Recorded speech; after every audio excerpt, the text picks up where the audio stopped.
Olá, bom dia. Estamos iniciando agora a videoconferência de resultados do primeiro trimestre de 2024 da Engie Brasil Energia. Sou Adriana Wagner, analista de relações com investidores da companhia, e gostaria de fazer alguns avisos antes de iniciarmos a videoconferência. Neste momento, as pessoas conectadas estão no modo ouvinte. Mais tarde, quando abrirmos a sessão de perguntas e respostas, os participantes poderão enviar seus questionamentos pela ferramenta de Q&A do Zoom. Cabe lembrar que essa videoconferência está sendo gravada. Disponibilizamos em nosso website www.enge.com.br/investidores os arquivos da apresentação e do release de resultados, além da ITR e demais documentos arquivados ontem na CVM, onde são divulgadas em detalhes as análises das demonstrações financeiras, dos resultados operacionais, indicadores ESG, avanços na implantação de novos projetos, entre outros fatos relevantes do período. Antes de prosseguir, esclarecemos que eventuais declarações que possam ser feitas durante esta videoconferência, relativas às perspectivas dos negócios da companhia, devem ser tratadas como previsões, dependentes da conjuntura econômica do país, do desempenho e da regulamentação do setor elétrico, além de outras variáveis e, portanto, estão sujeitas a mudanças.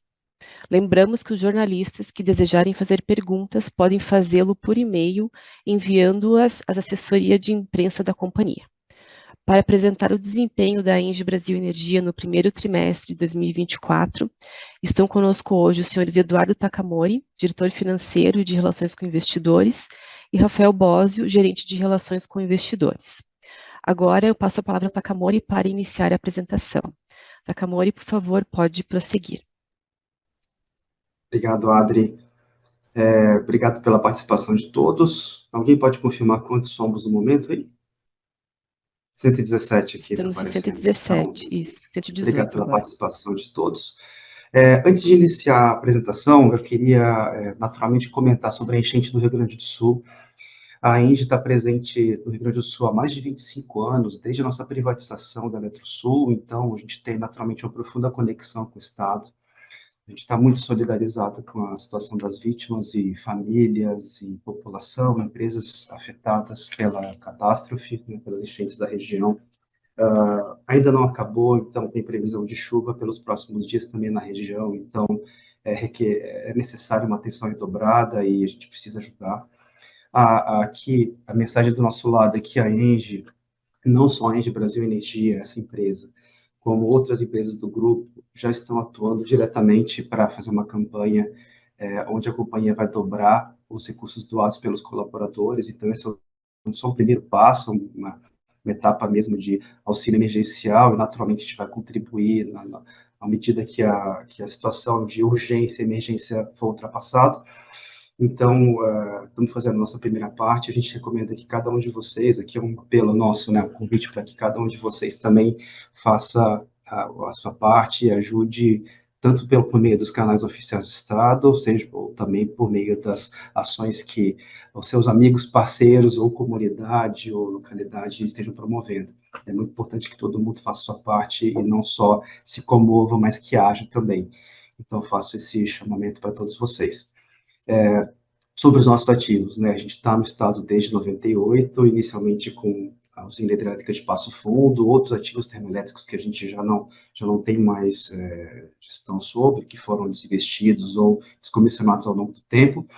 E temos também duas usinas que ficam exatamente na fronteira entre o estado de Santa Catarina e do Rio Grande do Sul.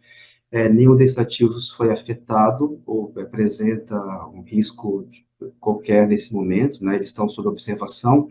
Passo Fundo, naturalmente, que é mais próximo das regiões afetadas, teve uma afluência muito grande nos últimos dias, semanas, então ele requer uma atenção especial, mas não tem nada que requeira uma ação extraordinária. Estamos apenas fazendo uma observação mais próxima, mantendo o volume de reserva maior, depressão no reservatório, de forma a garantir a segurança das pessoas e das instalações e de toda a região, tá? Então, reforço a importância de cada um de nós fazer a sua parte para minimizar, reduzir o impacto dessa tragédia, tá bom? Aqui, passando para os destaques do primeiro trimestre, a gente, até antes de falar desses slides aqui, desses destaques aqui, eu queria mencionar para todos que esse primeiro trimestre costuma ser um trimestre um pouco mais tranquilo para todo mundo, né? Um trimestre que não é o fechamento de ano, mas nesse caso aqui é um trimestre que reflete o momento de transição da Engie Brasil Energia. Então, eu queria destacar essa questão para todos vocês, porque aí entrando no slide aqui, a gente fez o closing da operação de venda parcial da nossa participação societária na TAG. A gente reduziu de 32,5%, né, vendemos 15% e permanecemos com 17,5% do capital social, que é o primeiro quadrinho da esquerda aqui, logo no começo de janeiro. Então, naturalmente, tudo que segue, todo o resultado do primeiro trimestre é afetado, tanto pelo resultado da venda, pelos proceeds da venda da TAG, quanto também pela menor contribuição do ativo. Então, vocês vão ver que isso se estende por toda a nossa apresentação. Teve um segundo fato muito relevante, que foi a conclusão da aquisição dos conjuntos fotovoltaicos de Juazeiro, São Pedro, Sol do Futuro, Sertão Solar e Lar do Sol. São 5 conjuntos fotovoltaicos que a gente comprou da Atlas. O closing foi feito no final do trimestre, em 6 de março, então a contribuição dele no resultado é bastante tímida ainda. A gente só vai conseguir ver efetivamente a contribuição dele ao longo dos próximos trimestres, né? Então, mas é um motivo de orgulho aqui, em linha com a nossa estratégia de crescimento em renováveis. O terceiro quadrinho aqui é a reafirmação do rating nacional de longo prazo, em AAA, aqui do Brasil, padrão brasileiro. Isso é muito bom porque garante que a gente consiga emitir dívidas de uma forma muito competitiva e reduzindo o nosso custo de capital. E a gente tem se beneficiado disso ao longo do tempo, e esse é um elemento caro para a gente quer manter esse triplo A. E o quarto elemento aqui é comunicando a vocês todos a aprovação na AGO, que aconteceu no dia 25 de abril, a aprovação da distribuição de dividendos mínimos obrigatórios e complementares de 23, e agora no valor de 994 milhões de reais, bem perto de 1 bilhão. Essas ações vão ser negociadas ex-dividendos a partir de 7 de maio, pagamento sendo realizado no final de julho, 26 de julho. No próximo slide, a gente tem aqui já o efeito econômico e financeiro desses eventos que a gente acabou de mencionar. Nosso EBITDA ele apresentou um salto de cerca de 2 bilhões para 3,16 bilhões. Vocês podem observar que uma parte expressiva desse aumento de 53% foi proveniente do resultado líquido da alienação parcial da TAG. Então, 1,35 bi é associado exclusivamente a esse resultado líquido. E quando a gente tira, naturalmente, esse resultado líquido da alienação, a gente vê um decréscimo de cerca de 12% do nosso EBITDA ajustado aqui, né? Não chega a ser o ajustado, porque o ajustado, vocês vão ver que é um valor que ainda tem que fazer os ajustes de FRS lá, tanto de cotista quanto de transmissão, mas nesse caso aqui, se você tira o efeito exclusivo de TAG, você consegue imaginar que ele reduziu 12%. Um outro ponto importante aqui para a redução do nosso EBITDA, quando comparado trimestre contra trimestre do ano anterior, é a saída de Pampa Sul. Pampa Sul ela foi alienada no segundo trimestre do ano passado, então é natural que você teve essa variação de escopo também afete o nosso EBITDA. Então, se a gente soma esses dois, né, só de somar 86 mais 117, dá para perceber que boa parte dessa variação negativa de 12% pode ser justificada por esses dois elementos. Tiveram outros, naturalmente, a gente teve redução de compra de portfólio, teve resultado a maior na CCE, outras variações ao longo do resultado, mas, de grosso modo, todos eles se neutralizam, sendo que a gente pode caracterizar essa variação de EBITDA, principalmente TAG e Pampa Sul. Naturalmente, o reflexo disso no lucro líquido também é muito importante, da alienação da TAG, praticamente dobrou o lucro líquido, mas é importante destacar e relativizar, né, que o lucro líquido da venda, que resultou em 891 milhões aqui, ele é um lucro que é muito expressivo quando você vê dentro do trimestre, né, ele é mais que o dobro do lucro que a gente observa, ele praticamente mais que dobra o lucro observado aqui de 793 milhões de reais para o trimestre, mas, naturalmente, se você avalia isso do ponto de vista anual, ele vai ser bem menos relevante. Tá? Só para relativizar também que isso não vai se perpetuar, né? Isso é um elemento não recorrente que vai ser diluído ao longo do ano. Ele ajuda, naturalmente, tanto o lucro líquido aqui, na verdade, os proceeds dessa venda ajudam a, a permitir a entrega do nosso CAPEX também, que é muito expressivo, como a gente vai explorar mais para frente. Sobre o lucro líquido, naturalmente, então, a gente teve essa contribuição de EBITDA de 149 milhões abaixo, como vocês podem observar nos boletos do lado direito da apresentação, e também foi praticamente integralmente neutralizado por um resultado financeiro líquido muito positivo em relação ao ano anterior, né? Menos custos financeiros, praticamente 80% da nossa dívida é indexada em IPCA, e, naturalmente, quando você tem um IPCA mais fraco, né, abaixo do primeiro trimestre de 23, você tem um alívio nesse custo, nos custos financeiros. Então, e também uma posição de caixa bem mais expressiva ao longo desse trimestre aqui, em função dos proceeds da TAG, que foram utilizados apenas no final do trimestre no closing de Atlas. No próximo slide, a gente já percebe indicadores de ESG. Aqui também fortemente influenciado o primeiro quadrinho superior esquerdo, mostra emissões totais e intensidade de emissões, ambas reduzindo de forma muito expressiva, basicamente em função da saída de Pampa Sul do nosso portfólio. Basicamente, o que sobra é escopo 3, então a gente já fez nosso dever de casa do escopo 1, escopo 2 também, mas, de fato, a gente tem agora a meta aqui de fazer toda uma educação e convencimento e monitoramento das emissões da nossa cadeia de valor, né, da nossa cadeia de fornecimento. Indo para o segundo, superior à saúde e segurança, nossas taxas de frequência, que a gente mostra nossa taxa de frequência aqui, teve uma evolução muito expressiva. Nossa taxa de frequência era de 1,4, aproximadamente caiu para 0,5, uma redução muito expressiva, que mostra nosso compromisso em saúde e segurança dos nossos colaboradores. Terceiro quadrinho da parte superior, percentual de mulheres na força de trabalho, a gente apresentou uma evolução também. Isso tem sido percebido ao longo dos últimos trimestres, como vocês devem bem ter reparado. A nossa força de trabalho de mulheres aqui saiu de 26,9% e chegou a praticamente 30%, ao longo desses 4 trimestres de diferença aqui.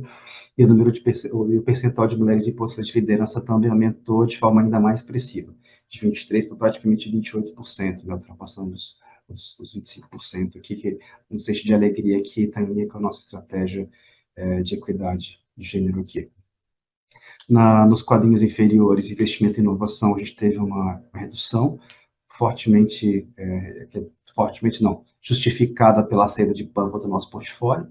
Então, a gente continua investindo de forma expressiva em inovação em P&Ds, mas a gente tem uma base agora menor de receita operacional líquida também. Investimentos em responsabilidade social apresentaram um acréscimo significativo aqui de 2 para 2,5 milhões de reais entre trimestres, e conseguimos manter basicamente o mesmo número de pessoas engajadas aqui nos programas de relacionamento com a comunidade. Mais de 14 mil, que também é um motivo de orgulho para a gente aqui, mostra a nossa preocupação da parceria com as nossas comunidades. Por fim, dos destaques de ESG, a gente também comenta e indica que todos vocês deem uma visitada no nosso relatório de sustentabilidade de 23. É um trabalho muito bacana, que é uma ferramenta de gestão e prestação de contas para todos vocês. Ele segue as diretrizes do GRI e tem a asseguração do Bureau Veritas, e vocês têm tanto o QR Code aqui, quanto vocês podem acessar o nosso hot site do relatório de sustentabilidade, que está no nosso site também. Então, passamos agora. Rafa, você toca agora a parte de comercialização. Obrigado, Taka. Sim, vamos lá. Acho que temos aqui boas notícias aqui vindas daí da área comercial, né?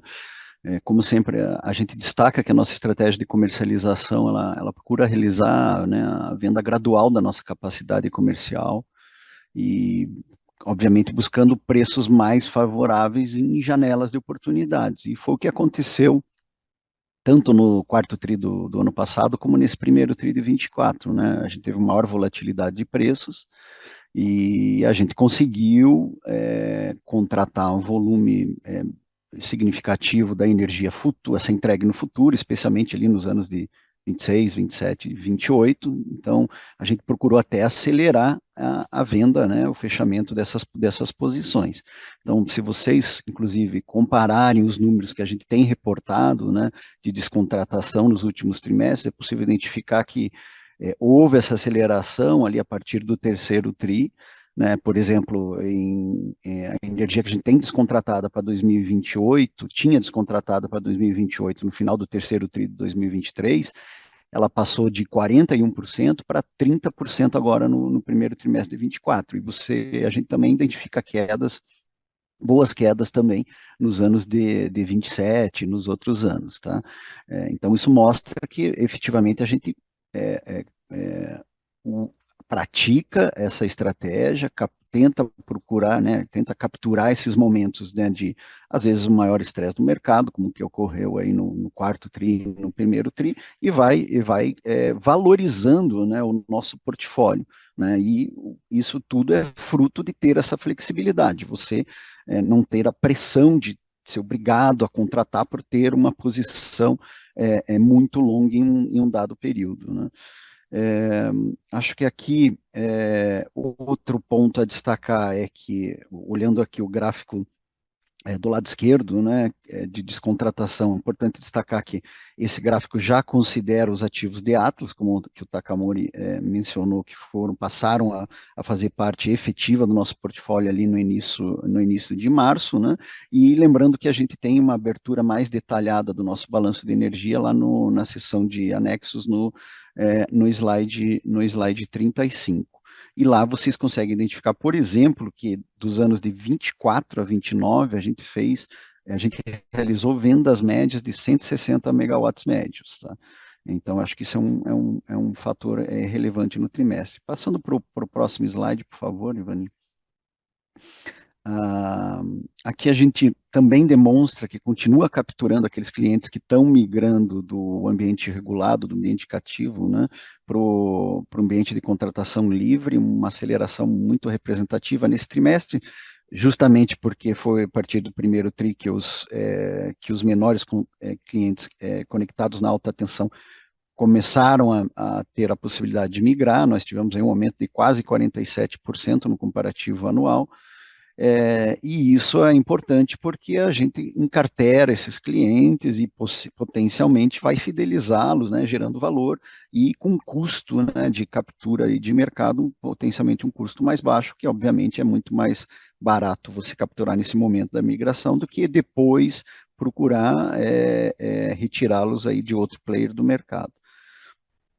Próximo slide, acho que a gente começa a entrar na sessão de expansão, né, onde a gente atualiza vocês aí do progresso da implantação dos novos projetos. O primeiro deles é o Conjunto Eólico Santo Agostinho. Esse slide vai ser um slide que a gente deve estar sendo a última vez que vai vê-lo na apresentação, porque Santo Agostinho está praticamente totalmente operacional, né, um avanço físico global aí, 99,6%.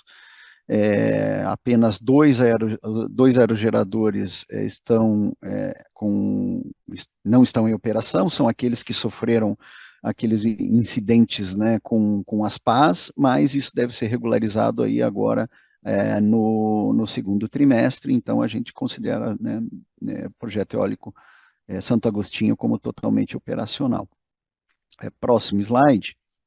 A gente também identifica avanço na implantação de Serra de Assuruá, né, no quarto trimestre de 23, o avanço físico das obras era de 31%, passando agora para 45%. Então, o projeto continua avançando aí dentro do cronograma físico-financeiro, com a expectativa, né, com a nossa estimativa de agora, já no terceiro TRI de 24, no próximo trimestre, já iniciar as operações, né? Vocês podem ver aí na foto, os primeiros aerogeradores já tiveram a montagem concluída, conforme esperado, e a gente tem aí a meta, tem a expectativa de que o COD completo seja atingido até o final do próximo ano. O que também acontece no próximo slide com o conjunto fotovoltaico Açu-Sol, deve ser concluído até o final do ano que vem, mas aí com o início das operações no quarto TRI desse ano. Então, eles são dois grandes projetos que a gente está implantando simultaneamente, que vão ter CODs muito semelhantes. Aqui, a exemplo do que aconteceu com a Suru, há um avanço significativo em relação ao quarto TRI nas atividades de implantação. No quarto TRI, a gente tinha 8,6% de avanço de obras, agora, no final do primeiro trimestre, alcançando 18,6%.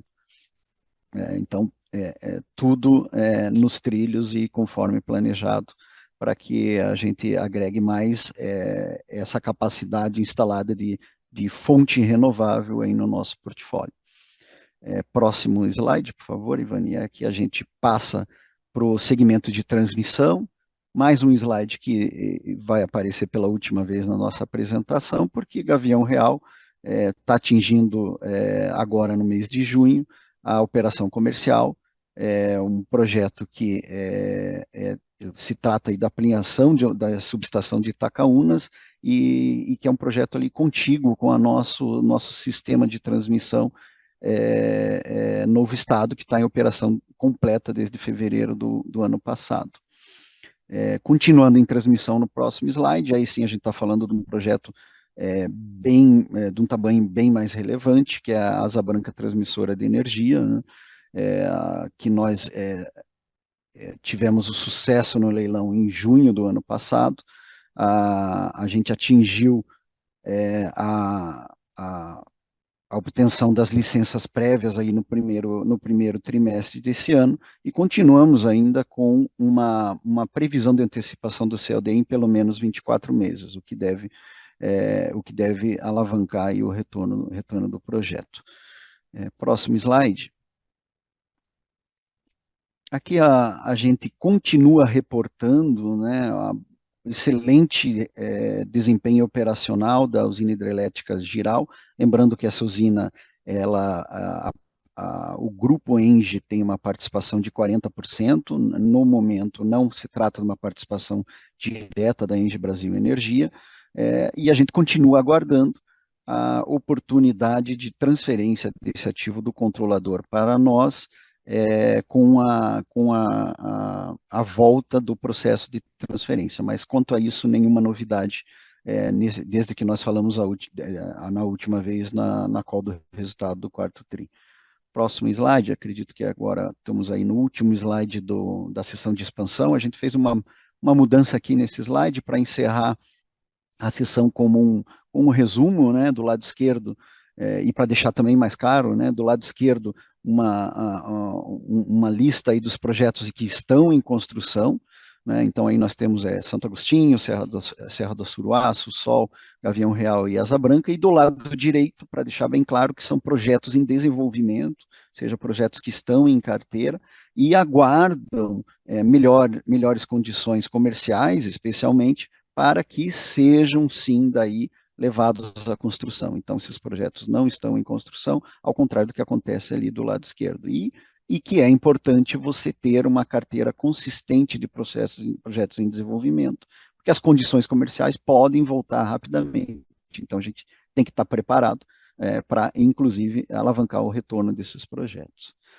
Com isso, eu encerro a sessão de expansão e devolvo aí a palavra, Taka, para falar aí do resultado financeiro. Obrigado. Obrigado. Daqui a gente retoma a parte financeira com um pouco da evolução do ROI e do ROIC. A gente teve aqui uma redução de 32,5% para 28,3% no ROI do primeiro trimestre, né, retorno sobre patrimônio líquido ajustado. ROIC também reduziu um pouquinho, de 20,2% para 18%. natural em função da maior alavancagem da companhia, né, esperado. Do lado direito do slide aqui, a gente recupera sempre o nosso histórico um pouco mais recente de investimentos, que totalizam quase 26 bi, uma alavancagem bastante alta.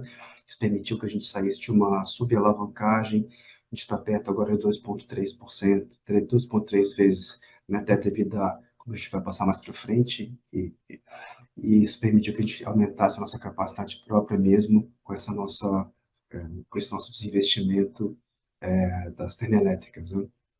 Então, a gente tem feito uma substituição gradual dos ativos de uma maneira eficiente e garantindo retorno para o acionista. Aqui, nesses gráficos de pizza, a gente observa que a gente gosta de frisar que a nossa empresa era 100% de geração de energia e, aos poucos, a gente foi colocando novos fluxos, diversificando um pouco o nosso portfólio, tanto com a contribuição da TAG quanto a entrada de operação de ativos de transmissão no estado de Gralha Azul.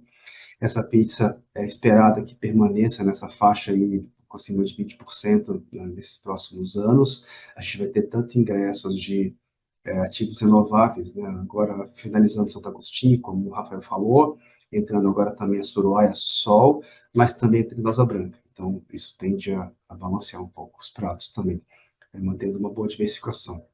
Vale destacar que todo esse blend, esse portfólio, permite que a gente tenha cerca de 60% do total de EBITDA com bastante previsibilidade, estabilidade, como está no primeiro bullet do slide, lá em cima, na esquerda, no canto superior esquerdo. No próximo slide, a gente já entra na evolução da receita operacional líquida. A gente teve uma redução de cerca de 2,9 bilhões no primeiro trimestre do ano passado para 2,6 bi nesse trimestre agora. Como a gente mencionou ali, top line foi fortemente influenciado pela ausência de receita, ausência de contribuição de Pampa Sul. A gente teve, no segundo elemento ali de CCE, a gente teve uma maior geração hidro, que ajuda a contribuir, teve uma estratégia de SASO muito eficaz também, que ajudou a compensar a frustração de geração das nossas eólicas, como a gente sofreu em linha com todos os outros agentes. A diferença aqui é que, como a gente tem um portfólio predominantemente hidro, a gente conseguiu absorver de uma forma um pouco menos dolorosa que os outros nossos peers. Aqui vale destacar que, já na seção de trade, né, acho que a quinta coluna ali, menos 47 milhões, você teve uma redução de receita de trade, mas também uma redução de despesa de trade do mesmo montante, então a nossa operação está even, não apresenta nenhuma ponto de atenção específico. E no segmento de transmissão, sim, a gente teve uma redução de contribuição de 73 milhões, tanto pela redução da remuneração de ativos de contratos, quanto pela fim da construção dos ativos. Então, a gente deixou de ter a contribuição de receita de construção, que aconteceu ainda no primeiro trimestre do ano passado, que foi de 53 milhões, e que compõe boa parte desses 73 milhões aqui de redução. Então, nada atípico, nada fora do esperado, essa redução de ROL aqui. No próximo slide, a gente já tem apenas um bridge para a gente chegar no EBITDA. Aqui a gente tem o resultado de participações societárias, basicamente a TAG. A gente gosta de apresentar o resultado da TAG do trimestre aqui, onde ela saiu de uma ROL de 2,2 bi do trimestre e que chega no lucro líquido total de 841. Como a gente agora tem uma participação menor da TAG, isso naturalmente a contribuição para o nosso EBITDA também é reduzida. Né? A contribuição específica foi de 162 milhões de reais para esse trimestre. Próximo slide, aí esse 162 ele vai se encaixar depois aqui, esse slide de EBITDA. Lembrando, esse é um slide que tem muitas colunas. Talvez a gente tenha a missão, né, Rafa, de reduzir o número de colunas aqui no futuro, mas por enquanto ajuda a contar a nossa história aqui no trimestre. Começando pelas extremidades, a gente sempre conta, apresenta o EBITDA sem nenhum ajuste para refletir a situação efetiva da companhia, né? Sai de 2,06 bi no primeiro trimestre de 23, saltou para 3,16 bi nesse trimestre, mas resgatamos aqui aquela informação de que 1,35 bi foi especificamente da nossa venda, uma situação não recorrente e vai ser diluída ao longo do ano, mas da venda da TAG, né? Então, se a gente olha sem a operação da TAG, a gente teve uma variação de 2,06 para 1,18 bi, uma redução de 12%, como a gente já havia notado. E daí fazemos os ajustes de FRS, tanto para transmissão quanto para cotista, e faz com que a gente consiga ver as barras um pouco mais centrais, então nosso EBITDA ajustado saiu de 1,825 para 1,679, uma variação de cerca de 150 milhões de reais, ou equivalente a 8% de redução. O 150, ele basicamente é justificado pela saída de Pampa, como a gente já tinha mencionado. Aqui ele mostra nas barras centrais o mais 116 ali, é uma redução de culpa de portfólio, a gente comprou menos energia de terceiros. Terceira barra aqui, preço e volume de vendas, ele mostra que, apesar de a gente ter tido muito sucesso na contratação, isso foi feito a um preço de venda um pouco menor também, e comparativamente você teve um volume menor de vendas também. Quarta barra é uma operação superior na CCE, um resultado superior na CCE, basicamente influenciado pela maior geração hidro e a nossa estratégia de SASO, que compensa a nossa geração menor também de ativos de eólicos, né? E aqui destaco também a coluna de encargos de conexão e royalties. Isso aqui basicamente já é a entrada dos ativos da Atlas do nosso portfólio. Então, naturalmente, quando você coloca novos ativos, você tem mais contas de encargos de uso de sistema de transmissão para pagar e tal. Então, esperado. E também a gente teve um pagamento maior de royalties, né? O CFOR-H em função da maior geração hidro. Então, também reflexo da performance dos ativos. Aqui vale destacar também a barra de transmissão, mais 37 milhões, aí de fato a conclusão da entrada da operação dos ativos faz com que você tenha de fato uma RAP superior em relação ao anterior e também mesmo com ajuste de mesmo com revisão tarifária, a gente apresentou um aumento da RAP aqui. E a equivalência da patrimonial da TAG, ele teve uma redução comparativa em relação ao primeiro trimestre anterior, o que justifica, ao frigir dos ovos aqui, justifica essa variação de 8% negativa em relação quando comparado entre trimestres. O próximo slide, a gente chega finalmente no lucro líquido. Lucro líquido, como a gente apresentou no nosso primeiro slide lá de destaques, ele saltou de 882 para 1,68 bi, sendo que mais da metade desse lucro líquido do trimestre é justificado pela venda da TAG. Então, se a gente observa ex-TAG aqui, ex-venda da TAG, a gente percebe uma redução de cerca de 10% do nosso lucro líquido, também fortemente influenciado pelo EBITDA, pela variação de EBITDA de cerca de 250 milhões de reais, e esse, basicamente, neutralizado pelo resultado financeiro muito positivo ao longo desse ano, como a gente já tinha explicado logo no começo. No próximo slide, a gente passa a apresentar o endividamento da companhia. Aqui, a gente saltou, a gente voltou ao mesmo patamar de 2022, né? No final do ano, a gente fechou com endividamento líquido, dívida líquida EBITDA de cerca de 2,1 vezes. Esse número aumentou para 2,3, lembrando que ao longo desse período, a gente saltou de 21 para cerca de 22 bi de dívida total, com a dívida nova que veio dos ativos da Atlas, e também estamos no processo de alavancagem para fazer frente a todo o cronograma de CAPEX previsto para esse ano e para o ano que vem. Então, vale notar também que a posição de caixa equivalentes aqui de 5,2 bi, ela se manteve mais ou menos no mesmo patamar do trimestre anterior. A gente teve temporariamente uma caixa equivalente muito mais elevado entre o período do recebimento da receita da TAG, que foi logo no começo do trimestre, e o versus pagamento da Atlas, que aconteceu só no final do trimestre, então a gente teve um resultado financeiro também dessa posição de caixa maior.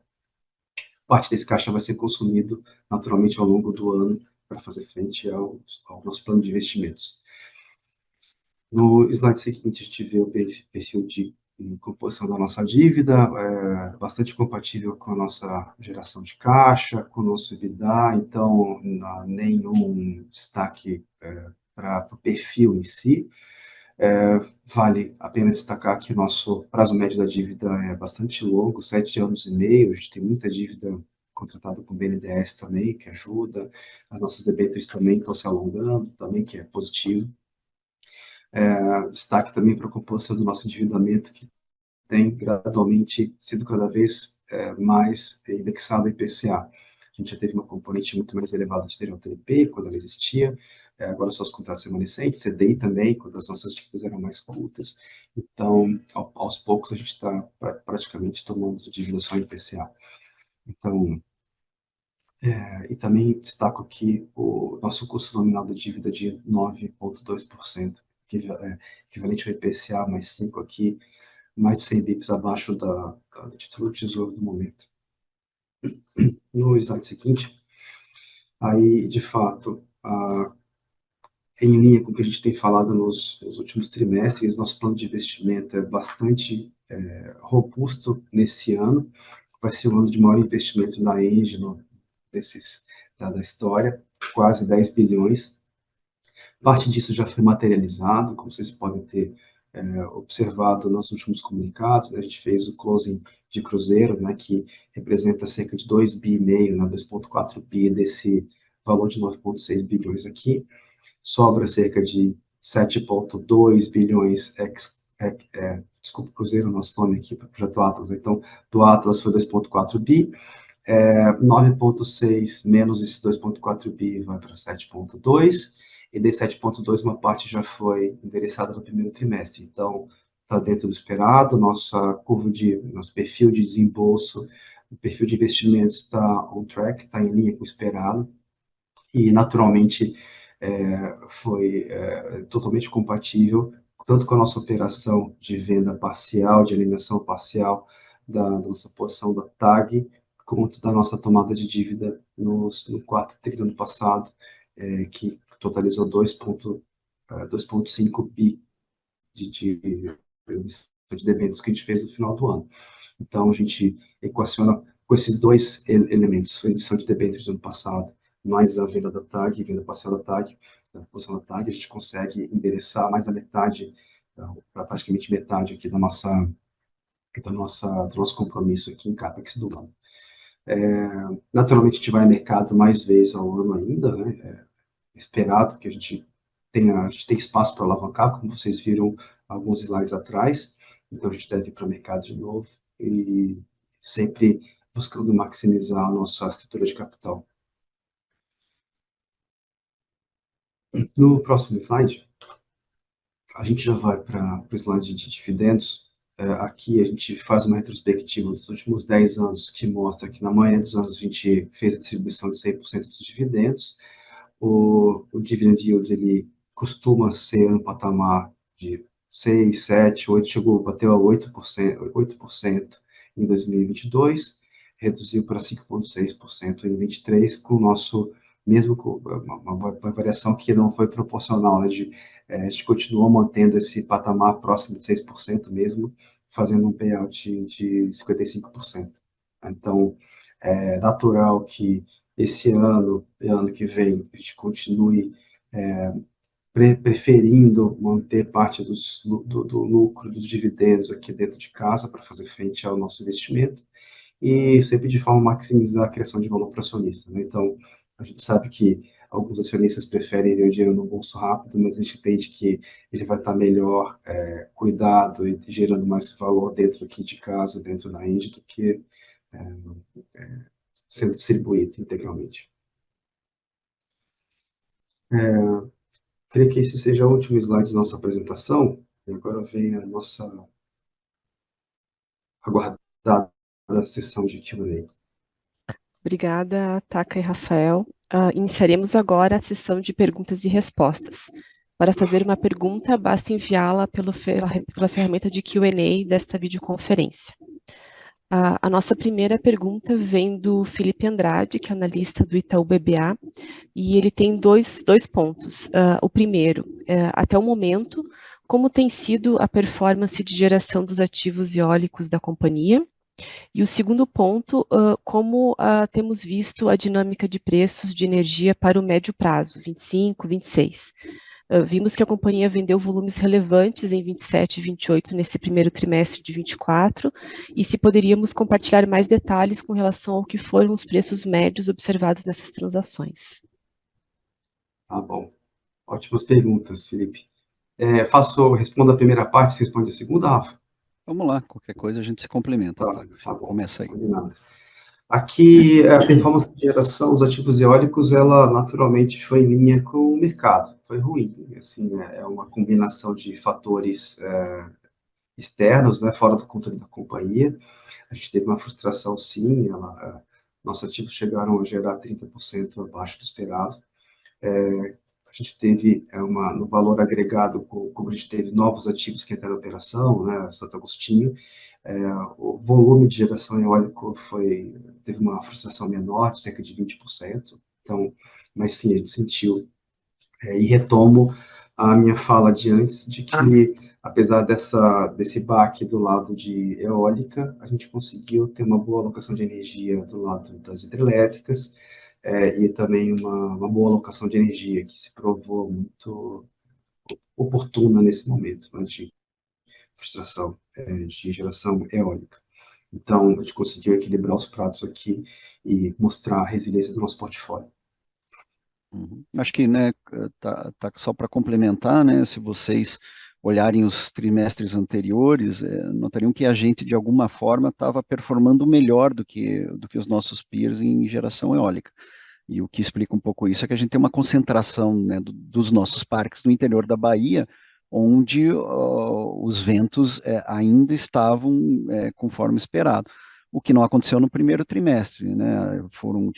Teve bastante chuva lá no Nordeste, e daí foi na região toda. Então, nesse trimestre, apesar de a gente ter um perfil um pouco diferente, a maioria dos nossos ativos não estarem na costa do Nordeste, né, a gente não conseguiu sair ileso dessa temporada de baixos ventos. Mas como, né, reforçando o que o Takamori mencionou, a beleza de você ter um portfólio diversificado é que na geração hidrelétrica e na alocação dos recursos hidrelétricos, a gente conseguiu, de certa forma, mitigar essa queda. Tanto é que o nosso resultado na CCE, em comparação ao ano passado, foi ainda superior. É correto, Taka? Bem colocado. Quer ligar com a parte De preço, vamos lá. preço? Assim, pessoal, vocês sabem que a gente naturalmente não pode abrir preços de venda, especialmente no Mercado Livre. No mercado regulado, a gente tem abertura total no nosso balanço de energia, que está no anexo da apresentação, mas no Mercado Livre, naturalmente, existem cláusulas de confidencialidade, para não abertura desses valores, e que naturalmente pode comprometer nossa estratégia de venda frente aos nossos concorrentes, frente aos próprios clientes. Mas se a gente recobrar como que foi o trimestre e lembrar ali, por exemplo, a curva de CID, no final de março, o preço de energia incentivada chegou a bater R$ 190. Energia convencional, 105, acima de 150. É a referência que a gente pode dar. Naturalmente que a gente ficou num patamar próximo desse, mas não temos como abrir esses valores, né? E acho que com isso, né, Adriana, eu já estou, inclusive, antecipando a próxima pergunta, que é a do Arlindo Souza, que também pediu um pouco mais de detalhamento sobre preço, mas infelizmente a gente fica um pouco com as mãos atadas, mas o que a gente consegue dar de referência é isso. Takamori, você que é o chefe, o que você acha? Não, eu só queria complementar aqui, desculpa, eu acabei perdendo um pouco, porque eu estava pensando só numa característica que você não chegou a mencionar, em que você mencionou que a gente aproveitou a oportunidade dos preços mais elevados, tanto no quarto trimestre do ano passado, comprovamos aqui também que a gente aproveitou essa janela, aceleramos bastante a venda de 27 e 28 ao longo desse primeiro trimestre, E sobre a expectativa, naturalmente a gente não tem bola de cristal para falar qual que vai ser o preço médio de 25 e 26, mas eu queria que vocês tivessem presentes a volatilidade e o novo momento da matriz energética brasileira. É uma conjuntura que é muito diferente do passado, onde você tinha mais clareza do que ia ter de preço nos meses seguintes. Hoje, com a conjuntura atual, todos sabemos que a gente tem uma sobreoferta bastante expressiva, mas dependendo da conjuntura, se você tiver mais água ou menos água, se tiver mais demanda, menos demanda, e dependendo das gerações eólica e solar, você de fato pode ter preço ao final desse ano, né? Então,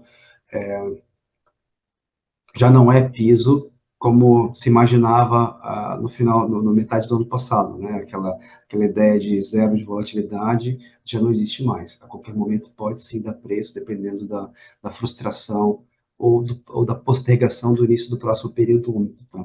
Então, acho que acaba que todos os geradores e todos os agentes de mercado acabam precificando esse risco. Lembrando que a gente não só tem que verificar qual que é o valor provável, mas também tem que ver qual que é a dispersão e probabilidade de ocorrência de diversos cenários. Né? Um ponto que é importante destacar aqui, me parece, ou nos parece, que até o ano passado, os geradores e todo o mercado pensava que a dispersão, a probabilidade de ocorrência de afluências estivesse contida dentro do histórico das últimas décadas. E o que a gente percebe é que, com as mudanças climáticas e com o novo contexto aqui da nossa matriz, a afluência, a ENA, ela pode vir fora dos limites que a gente observou no passado. Isso faz com que você tenha cenários bem mais extremos do que a gente observou no passado, e naturalmente faz com que você tenha uma aversão a risco. Se você é um empreendedor, você tem uma aversão a risco que também é diferente do que se considerava até no passado. Então, só para justificar um pouco o que aparentemente parece ser um movimento um pouco errático do mercado ao longo dos últimos trimestres, ou muito conservador, ele pode ser relido, ele pode ser ressignificado como uma mudança até de percepção de como é que pode evoluir as afluências para o futuro também. É só para deixar estacionar esse assunto aqui, que é um tema apaixonante aqui, que muitas vezes não é bem compreendido também. Obrigada, Taka e Rafael. A nossa próxima pergunta vem do João Fagundes, do Bradesco, e ele pergunta: temos visto um avanço significativo desde 2023 por parte do operador ONS em restringir o output de parques solares, o curtailment. Alguns parques solares da ENGIE, como Sol do Futuro, Floresta e Juazeiro, foram impactados em 2023 pelos documentos do ONS. Gostaria de saber, por favor, como vocês estão vendo o nível de curtailment para os ativos solares da ENGIE no primeiro trimestre de 24 e ao longo de 24. A gente tem acompanhado historicamente os nossos ativos e agora a gente de fato teve a entrada de novos ativos diferentes da operação da Atlas, né? E a gente tem monitorado ainda, João, o que é a expectativa para esses ativos no longo prazo. São os ativos que são ativos solares e na região aqui o que a gente tinha eram ativos eólicos em regiões um pouco diferentes. A gente percebeu um curtamento bastante elevado, sim, desses projetos, e a gente está avaliando aqui para o futuro, tá? Nesse momento eu não tenho como te antecipar muito uma expectativa ao longo de 24, mas sim, a tua percepção está correta de que eles foram bastante afetados aqui no passado recente, tá? Nesse último mês. Lembrando, né, a gente acabou de fazer a internalização desses ativos, então as informações estão, a gente está digerindo as informações aos poucos também. Isso aí, né? Tá lembrando que ter um portfólio diversificado, com fontes diferentes, né, com habilidade de sazonalizar a energia de forma diferenciada, isso ajuda a proteger em momentos de frustração de geração. Obrigado. Caso contrário, a gente teria que ir a mercado comprar energia, né, para honrar os contratos. Né? Obrigado, Correto. Taka e Rafael. Um complemento aqui do André Sampaio, do Santander, com relação à pergunta do João, que a gente acabou de fazer. Ele pergunta como vocês veem a expectativa de curtailmento no longo prazo para as renováveis. Boa pergunta também. Aqui a nossa visão já de bastante tempo, que é de que o curtailment veio para ficar. Ele, inicialmente, há bastante tempo, a gente imaginava que seria só em função das restrições de transmissão do Nordeste, impossibilidade de escoar toda a energia renovável do Nordeste para o centro de carga, mas já também há bastante tempo a gente se deu conta que não seria só a restrição de transmissão, mas também a incapacidade da carga absorver toda a geração de eólica e solar, principalmente solar, né? Porque vale lembrar que a gente não está falando só de geração eólica e solar centralizada, você tem uma quantidade muito expressiva de geração distribuída que entrou no nosso sistema ao longo dos últimos anos, de uma forma exagerada até, em função do nível irracional de subsídios que a gente tem. A gente buscou alertar e intervir para tentar reverter essa política de subsídios para geração distribuída, mas infelizmente não, sem sucesso, e agora a gente está colhendo esses frutos, né? Então, o curtailment, principalmente nas solares, é fruto direto desse conjunto de políticas que demoraram mais, permanecem por mais tempo do que deveriam. Então, a gente percebe que mesmo no médio prazo, a gente vai continuar percebendo curtailment em momentos como o final de semana, onde a carga é mais baixa, o curtailment tende a ser mais importante. Tá? Então, veio para ficar por muitos anos. E lembrando, essa informação essa percepção já havia sido internalizado aqui pelos nossos times, tanto na aquisição da Atlas, dos últimos da Atlas, quanto nos investimentos de Açu-Sol e Açuruá. Tá? Essa nossa visão de curtailment já era proprietária, nossa visão proprietária já era assim há bastante tempo.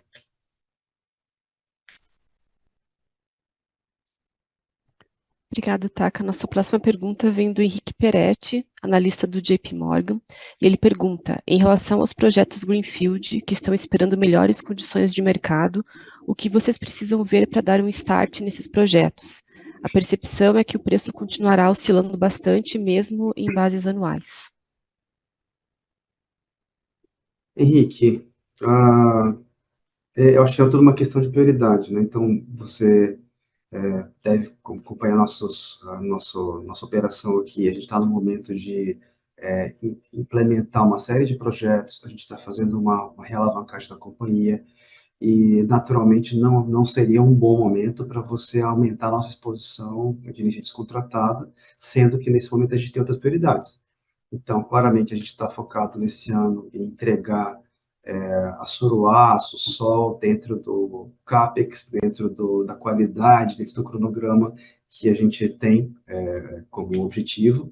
Isso vai garantir a criação de valor para os acionistas. A gente também monitora oportunidades de mercado, de M&A o tempo todo, então, se de fato tiver uma oportunidade interessante, a gente vai entrar, mas sempre se tiver criação de valor e respeitando retorno mínimo, perfil de endividamento. Então, a gente prefere atuar um pouco mais no safe side do que tomar mais um investimento de renováveis nesse momento. Henrique, daí vale lembrar também que a Engie Brasil Energia faz parte do grupo Engie, que é um grupo que tem uma política super audaciosa de chegar a 80 gigawatts de energias renováveis até 2030. A Engie já está dando a contribuição dela por meio da implementação de Santo Agostinho, a Suruá e a Sussol. Então, a gente não tem nenhuma necessidade estratégica de se jogar num novo projeto Greenfield nesse momento. Então, reforçando, se tiver alguma oportunidade que seja com projetos contratados, que não tenha risco de mercado nesse primeiro momento, a gente vai naturalmente observar, mas a gente não tem intenção no curto prazo de fazer algum projeto, por questão de prioridade. A gente continua com a missão aqui de estar com o portfólio 100% renovável, de boa qualidade, e contratando na medida do possível com uma duration de contratos que faz sentido tanto para a gente para fazer o de-risk de receita, quanto também deixar alguma energia para oportunidades um pouco mais conjunturais. Mas, então, em resumo, acho que não é o momento de retomar ou de iniciar nenhum novo projeto. Obrigada, Takamori.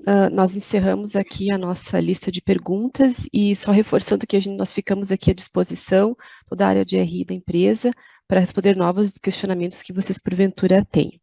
Agora eu gostaria de passar a palavra, devolver a palavra ao Rafael e ao Takamori para as considerações finais. Vamos lá, pessoal, obrigado. Reforço aí as palavras da Adri. A área de RI aqui continua à disposição. Tendo mais perguntas, a gente está aqui para ajudar. Takamori, contigo. Tá bom. Mais uma vez, obrigado. Acho que a gente atingiu mais de 200 participantes ao longo dessa call. Pelo que eu me registro aqui, uns 215. Obrigado pela audiência, obrigado pelo interesse. E para quem se conectou no meio da call, a primeira frase que eu falei foi da importância da gente agir tanto pelos canais oficiais, para contribuir diretamente para minimizar os impactos lá da tragédia, da enchente lá no Rio Grande do Sul, tanto por meio dos canais oficiais, com contribuição, PIX e tal, tem vários canais oficiais para isso, várias entidades que estão atuando diretamente, quanto também atuar nos grupos, nas proximidades, nos grupos de amigos e empresas que estão também contribuindo diretamente. Façam, por favor, tomem partido e ajam também. Obrigada. A videoconferência da ENGIE Brasil Energia está encerrada. Agradecemos a participação de todos e tenham uma boa tarde.